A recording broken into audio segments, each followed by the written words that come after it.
وایم خبر روان کال د سترو اقتصادي پروژو کارونه پیل شي. نور حال را سره په ویډیو کې وګورئ او ډیو کلیک چینل در سره سبسکرایب کړئ. په سلامونو مهر کلی کوم وایي چې د روان کال په لړ کې به هیواد کې ستري اقتصادي پروژو کارونه پیل شي.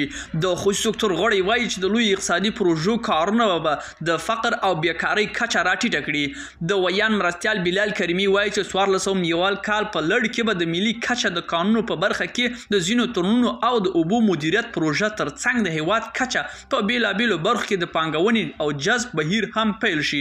زیاتوي چې د سربیره د منځنۍ اسیا جنوبي اسیا د هیوادونو ترمنځ هغه لوی اقتصادي پروژو کارونه هم پیل شي چې تر اوسه کارونه په ټپه ولاړ وو.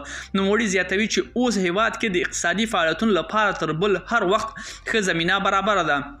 په ورته مهال خصوصي سکتور غړي وایي چې د ټاپي کاسا زر او په هیواد کې د ریل پټلۍ پراختیا پروژې کولای شي چې د سیمې هیوادونو ترمنځ اقتصادي پراختیا لامل شي.